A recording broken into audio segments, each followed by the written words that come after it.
warahmatullahi wabarakatuh. Apa kabar semuanya? Semoga dalam keadaan yang baik. Perkenalkan, saya Dea Karina Wardani dengan 3 anggota tim kami, yaitu ada Erva Retno Mulyanti, lalu ada Aliyah Latifah Hanum, dan yang terakhir Liris Nur Aini. Kami di sini akan menyampaikan hasil diskusi kami, yaitu mengenai bab 3 yang berjudul Proses Inovasi Pendidikan, guna memenuhi tugas mata kuliah Inovasi Pendidikan Nasional yang diampu oleh Ibu Nur Kolima. Untuk materi selanjutnya, tunggu ya. Baik, yang pertama latar belakang mengenai proses inovasi pendidikan. Niccolo Machiavelli berkata, tiada pekerjaan yang lebih susah merencanakannya, lebih meragukan akan keberhasilannya, lebih berbahaya dalam mengelolanya, daripada menciptakan sesuatu pembaruan. Apabila lawan telah merencanakan untuk menyerang inovator dengan menggerahkan kemarahan pasukan, sedangkan yang lain hanya bertahan dengan kemalasan, maka inovator beserta kelompoknya seperti dalam keadaan terancam. The Prince 1513 dikutip oleh Rogers 1983. Maksud dari kutipan tersebut adalah inovator memiliki tugas yang sangat berat dalam mencari pembaruan atau inovasi yang kita sering tahu, juga dalam menyebarkan inovasi-inovasi tersebut. Banyak di kalangan masyarakat kita tahu bahwa inovasi itu baik untuk diri kita atau untuk semua orang, tapi dalam melakukan atau menjalankan inovasi tersebut masih sangat sulit dilakukan oleh masyarakat kita. Jadi maksud di sini adalah para inovator sangatlah penting untuk tahu bagaimana proses inovasi itu dilakukan dengan cara-cara yang tepat agar nantinya inovasi-inovasi baru tersebut dapat diterima oleh masyarakat sehingga dapat menjadi pembaruan untuk di kemudian hari. Terima kasih. Oke, masuk ke materi. Di sini saya akan menyampaikan mengenai difusi dan dimensi inovasi pendidikan. Yang pertama ada difusi. Difusi ini ialah proses komunikasi inovasi antara masyarakat atau anggota sistem sosial dengan menggunakan saluran tertentu dan dalam waktu tertentu pula. Komunikasi yang dimaksudkan di sini adalah hubungan timbal balik antara individu ataupun kelompok yang kemudian menjadi sebuah pertemuan untuk informasi secara memusat atau konvergen atau memencar yang disebut divergen yang berlangsung secara spontan pula.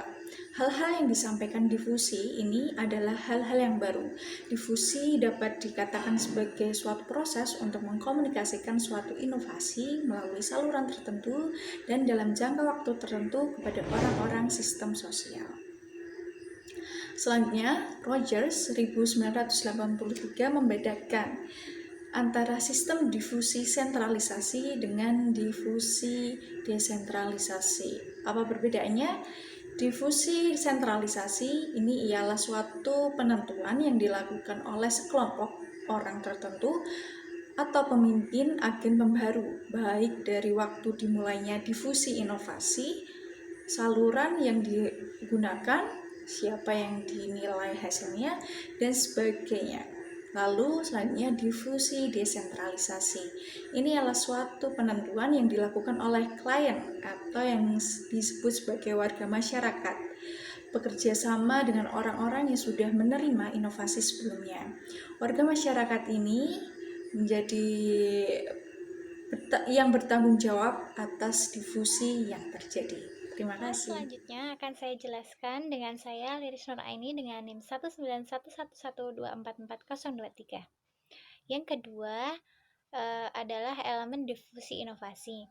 Menurut Roger pada 1983 dalam Rusdiana mengemukakan bahwa terdapat ada 4 elemen dalam difusi inovasi. Yang pertama itu ada inovasi, kedua ada komunikasi dengan saluran tertentu, yang ketiga waktu, dan yang keempat adalah warga masyarakat.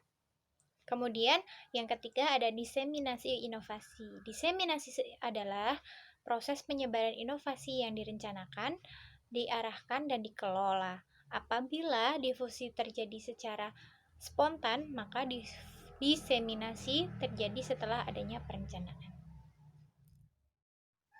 Slide selanjutnya yaitu B, proses keputusan inovasi. Keputusan inovasi tersendiri mempunyai arti di mana proses yang dilalui untuk mengambil suatu keputusan dengan proses pertama mengetahui adanya inovasi, yang kedua memutuskan untuk menerima atau menolak suatu inovasi, yang selanjutnya yaitu implementasi inovasi, dan yang terakhir adalah konfirmasi keputusan inovasi.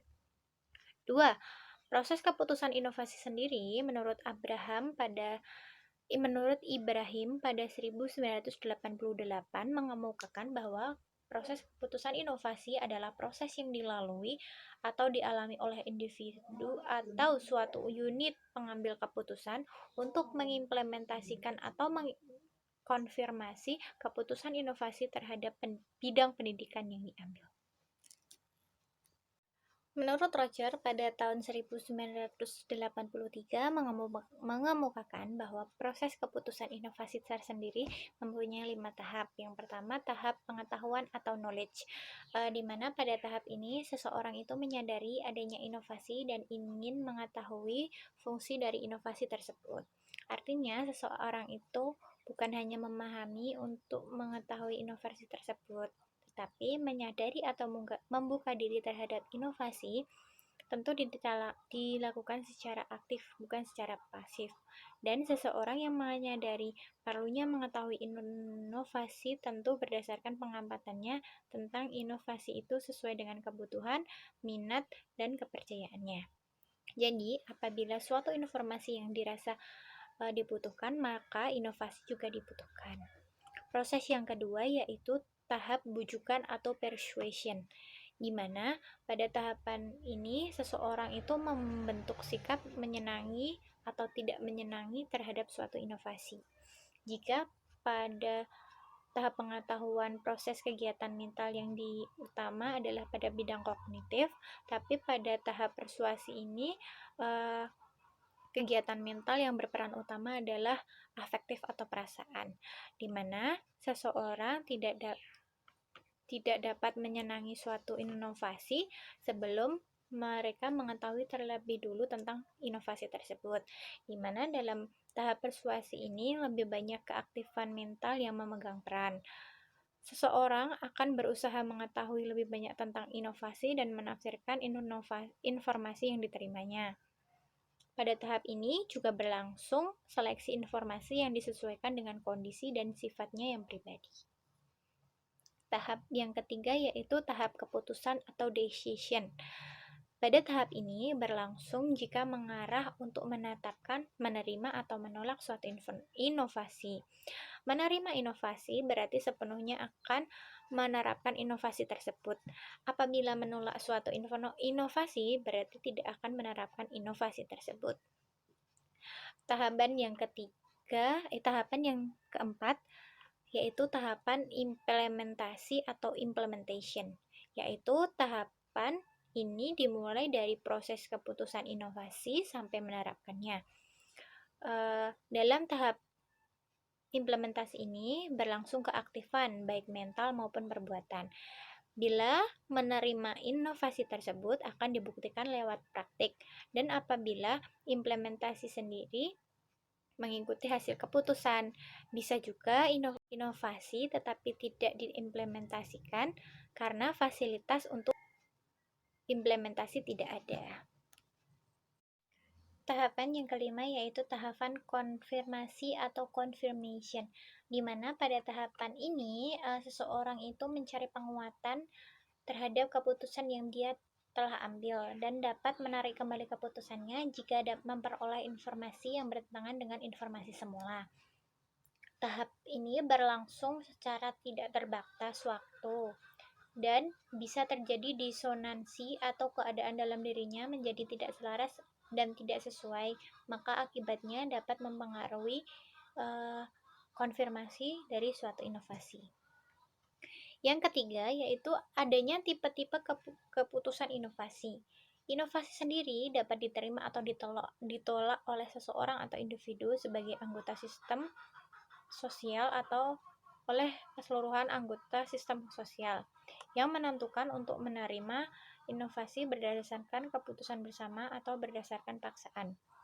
Dengan dasar tersebut, maka dapat dibedakan adanya tipe-tipe keputusan inovasi. Yang pertama itu ada keputusan inovasi secara opsional, di mana pemilihan menerima atau menolak suatu inovasi tersebut berdasarkan keputusan yang ditentukan oleh individu secara mandiri tanpa ada pengaruh atau bergantung oleh dorongan anggota sistem lain. Kemudian adanya keputusan inovasi secara kolektif, yaitu pemilihan untuk menerima atau menolak suatu inovasi berdasarkan keputusan yang dibuat secara bersama-sama dengan kesepakatan antar anggota sistem sosial. Semua anggota sistem sosial harus menaati keputusan bersama yang telah dibuat. Yang ketiga adalah keputusan inovasi otoritas, yaitu pemilihan untuk menerima atau menolak suatu inovasi berdasarkan keputusan yang telah dibuat oleh seseorang atau sekelompok orang yang mempunyai kedudukan dan status wewenang juga kemampuan yang lebih tinggi dari anggota suatu sistem sosial. Yang selanjutnya yaitu keputusan inovasi kontingensi atau kontingen, di mana pemilihan proses menerima atau menolak suatu inovasi dapat dilakukan setelah adanya keputusan inovasi yang mendahulinya. Jadi, ciri pokok dari keputusan inovasi kontingen adalah digunakannya dua atau lebih keputusan inovasi cara bergantian untuk menangani suatu difusi inovasi, baik keputusan opsional, kolektif, maupun otoritas.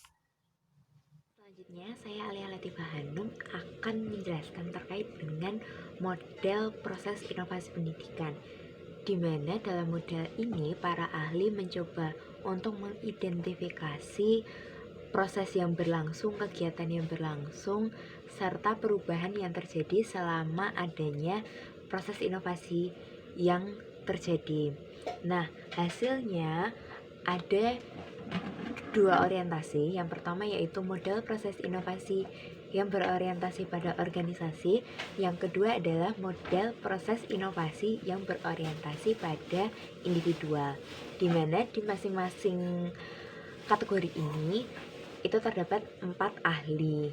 Untuk model proses inovasi yang berorientasi pada organisasi, 4 ahli ini dibagi menjadi 2 kubu. Yang kubu pertama terdapat Milo dan Shepard, di mana Milo ini pada tahun 1971 dan Shepard pada tahun 1967. Mereka mengemukakan terkait dengan orientasi model proses inovasi yang berorientasi pada organisasi.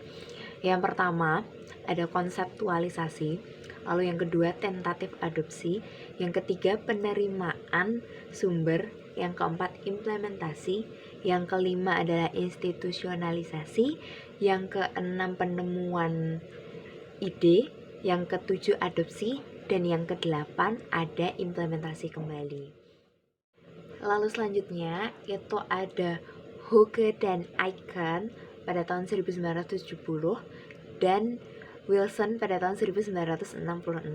Mereka mengemukakan terkait dengan model proses inovasi yang berorientasi pada organisasi. Yang pertama ada evaluasi, yang kedua inisiasi, yang ketiga implementasi, yang keempat rutinisasi, yang kelima konsepsi perubahan, yang keenam pengusulan perubahan, dan yang ketujuh ada adopsi dan implementasi. Kemudian di model proses inovasi yang berorientasi pada individual terdapat 4 ahli.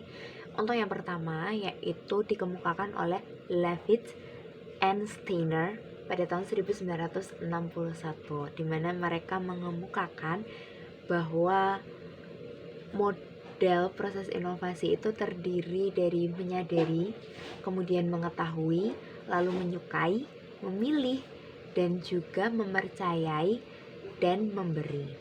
Kemudian masih pada tahun yang sama yaitu 1961, Coley memberi pemahaman atau memberikan pendapatnya terkait dengan model proses inovasi. Yang pertama ada belum menyadari, ya lalu kedua ada menyadari, ketiga memahami, keempat mempercayai, lalu yang kelima adalah mengambil tindakan. Selanjutnya, 1 tahun setelahnya, yaitu 1962, ada Rogers.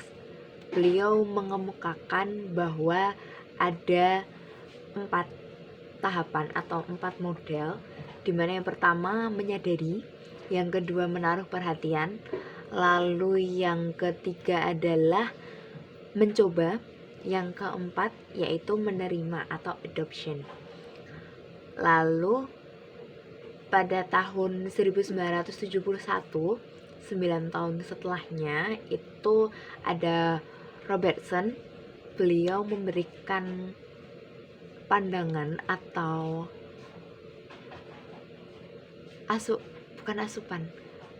tambahan pengetahuan terkait dengan model proses inovasi yang berorientasi pada individual. Yang pertama, ada persepsi tentang suatu masalah. Yang kedua, menyadari.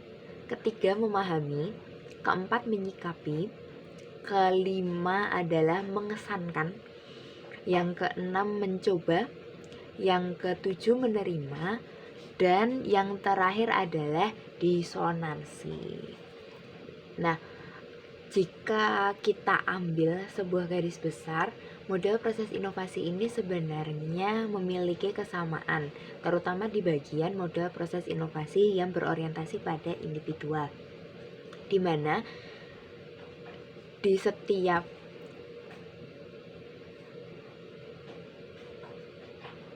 pemahaman seorang ahli itu ada proses menyadari atau ada proses yang sama, tapi tahapan atau urutannya yang berbeda seperti itu, dan pengertiannya juga terkadang berbeda seperti itu.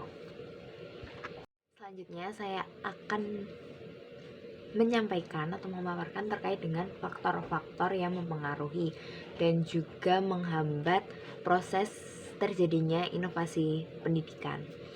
Syaparudin tahun 2015 mendefinisikan strategi itu sebagai suatu tahap-tahap dalam kegiatan yang dilaksanakan untuk mencapai tujuan inovasi pendidikan, seperti itu. Nah, pola yang biasanya digunakan ini tuh seperti apa? Biasanya adalah suatu desain, kesadaran dan perhatian, lalu evaluasi, dan yang selanjutnya adalah percobaan.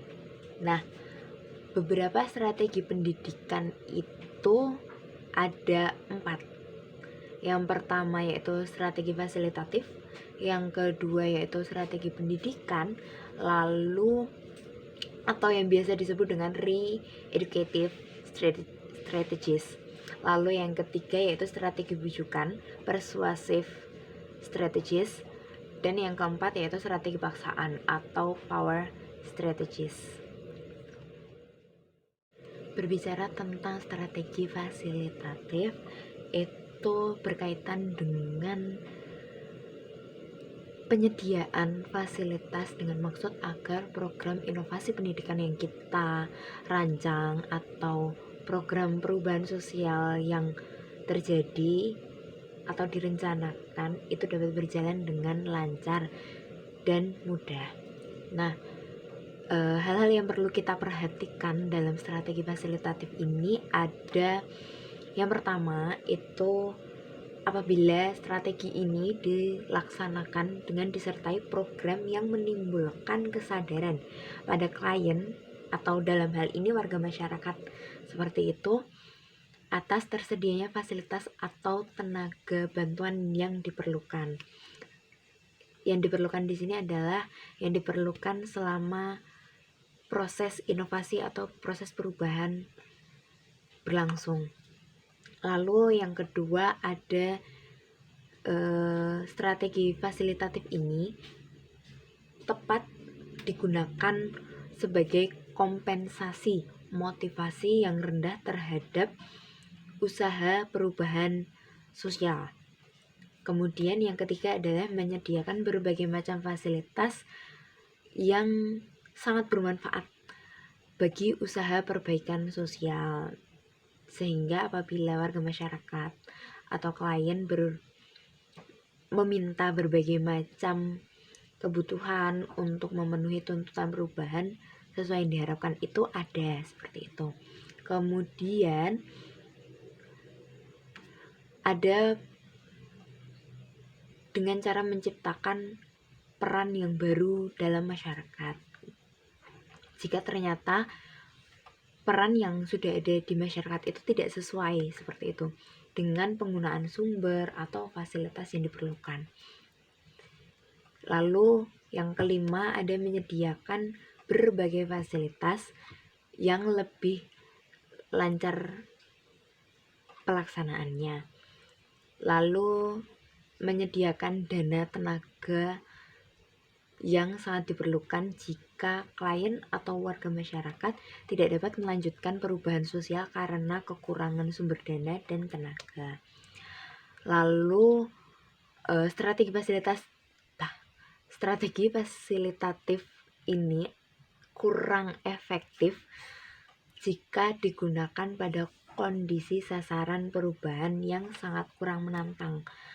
Adanya perubahan sosial, perubahan tidak berjalan dengan cepat, serta tidak ada sikap terbuka dari warga masyarakat untuk menerima perubahan ini, seperti itu. Lalu ada juga apabila terjadi perbedaan subbagian dalam klien atau warga masyarakat yang menyebabkan perbedaan fasilitas yang diperlukan untuk penekanan perubahan tertentu pada waktu tertentu. Lalu yang kedua, itu ada strategi pendidikan atau re-educative strategies. Menurut Zalman Duncan 1977, strategi pendidikan ini adalah suatu pengajaran kembali, re-educative atau perubahan sosial dalam pendidikan yang dipakai untuk mencapai suatu perubahan sosial. Nah, dengan demikian itu sama saja kita mengadakan suatu perubahan sosial dengan cara menyampaikan fakta. Dengan begitu, orang yang menggunakan fakta atau informasi itu dapat menentukan dan mengambil tindakan mana yang tepat untuk menghadapi perubahan sosial tersebut. Karena setiap manusia itu memiliki hak berpikir dan manusia juga menggunakan pemikirannya untuk menentukan hal-hal yang berkaitan dengan hidupnya. Nah, menggunakan strategi pendidikan sendiri ini dalam suatu pendidikan itu sangatlah perlu. Kenapa? Karena hal itu mempermudah proses pendidikan sehingga dapat berjalan dengan mudah dan lancar, serta mendapatkan hasil yang optimal. Nah, strategi pendidikan ini dapat digunakan secara tepat dalam kondisi dan situasi tertentu. Kondisinya seperti apa?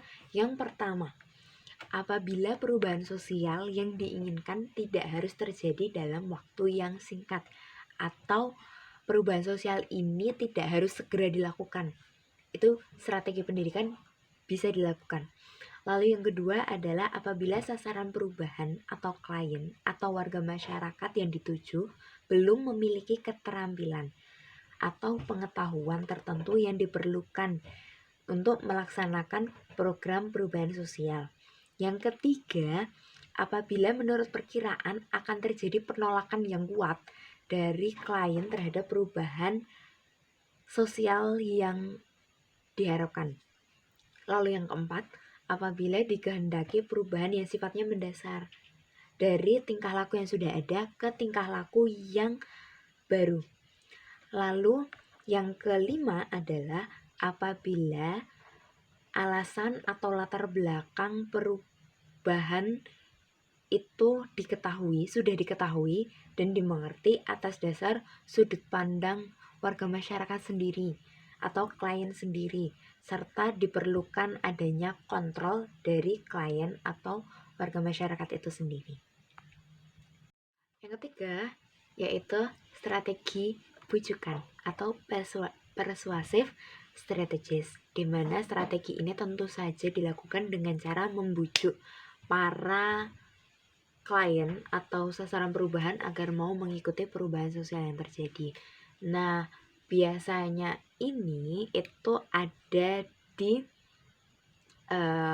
kampanye atau di pokoknya yang seperti itu. Nah, kadang juga tanpa sadar kita melakukan strategi bujukan ini secara tidak sadar dalam komunikasi sehari-hari. Nah, strategi ini akan berhasil apabila alasan yang diberikan rasional tentu saja dan fakta yang diberikan itu akurat. Nah, berhasil atau tidaknya suatu strategi ini juga dipengaruhi oleh beberapa hal. Yang pertama yaitu apabila sasaran perubahan tidak berpartisipasi dalam perubahan sosial. Lalu yang kedua, berada pada tahap legitimasi dalam pengambilan keputusan menerima atau menolak perubahan sosial dan diajak mengalokasikan sumber penunjang. Kemudian ada yang keempat, strategi paksaan atau power strategies. Nah, power strategies ini itu digunakan dengan cara memaksa klien atau sasaran perubahan untuk mencapai tujuan perubahan. Nah, apa yang dipaksa ini merupakan bentuk hasil target yang diharapkan. Kekuatan paksaan itu dipengaruhi oleh ketatnya dalam melakukan paksaan, kemudian tersedianya berbagai alternatif untuk mencapai tujuan tersebut. Lalu yang ketiga, tergantung pada dana yang tersedia untuk menunjang pelaksanaan program. Nah, penggunaan strategi ini juga perlu diperhatikan juga hal-hal yang mempengaruhi. Yang pertama adalah apabila klien atau sasaran perubahan ini itu tingkat partisipasinya rendah dan tidak mau meningkatkan partisipasinya. Nah, ini cocok untuk dilakukan strategi paksaan atau power strategies. Lalu yang kedua, apabila klien tidak merasa perlu untuk berubah atau tidak menyadari perlunya perubahan sosial. Lalu yang ketiga adalah jika perubahan sosial yang diharapkan itu harus terwujud. Jadi artinya mau tidak mau ya harus terwujud, seperti itu. Lalu yang keempat adalah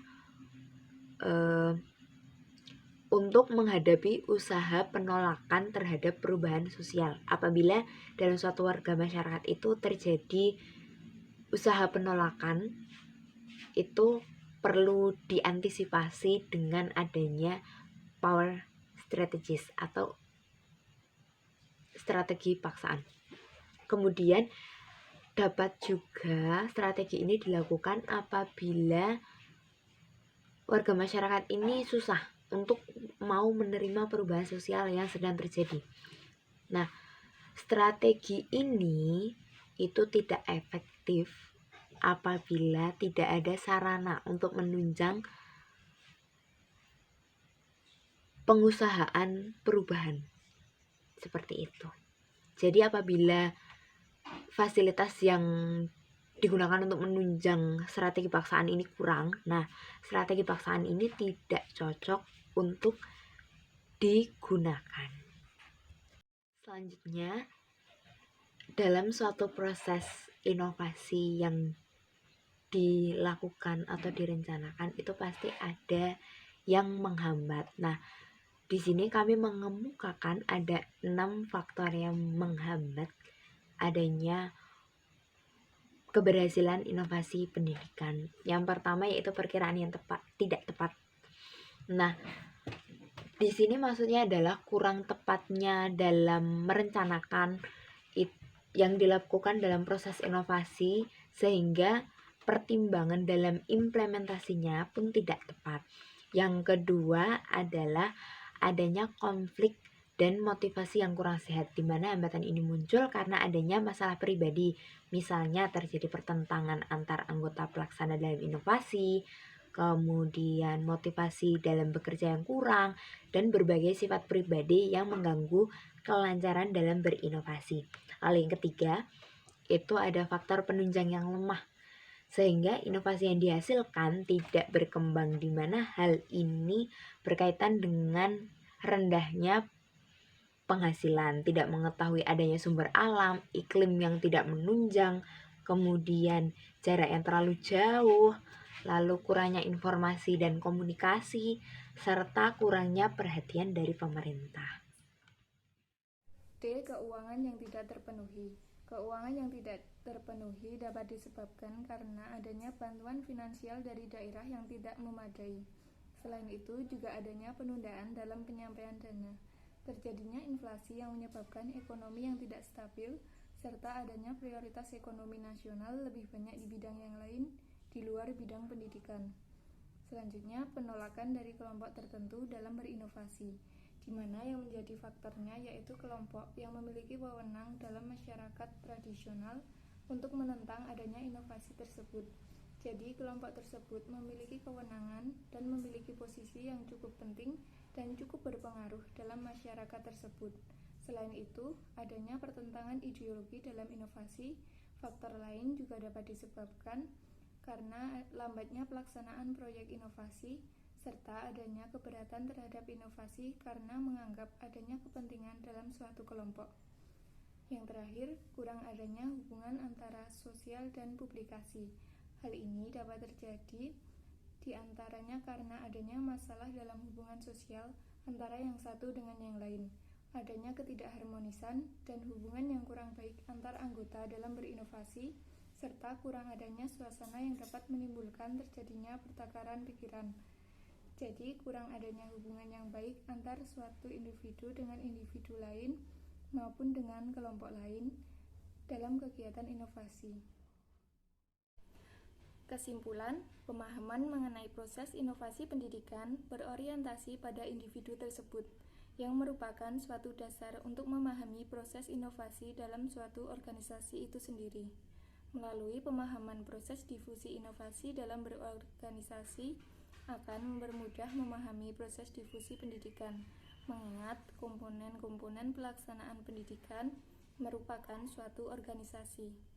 Selain itu, proses keputusan inovasi adalah proses yang harus dilalui individu untuk mengambil suatu keputusan, dapat dimulai dengan tahu adanya inovasi, dilanjutkan dengan keputusan setuju terhadap inovasi, selanjutnya penetapan keputusan menerima atau menolak adanya inovasi, dan konfirmasi terhadap keputusan inovasi yang diambilnya. Dengan demikian, keputusan inovasi merupakan suatu perbedaan dengan tipe keputusan yang lain, dimulai adanya ketidaktentuan dan ketidakpastian tentang suatu inovasi. Saran dari kelompok kami sebagai pendidik, hendaknya kita dapat mempelajari mengenai proses inovasi dalam pendidikan dengan baik, sehingga dapat mencapai sesuatu dan memberikan suatu pembaharuan dan menyelesaikan permasalahan dalam bidang pendidikan, sehingga kita mampu untuk tetap berinovasi dan mampu untuk mengikuti maupun menyongsong perkembangan zaman yang ada. Sekian dari kelompok kami, banyak kurangnya mohon maaf. Wassalamualaikum warahmatullahi wabarakatuh.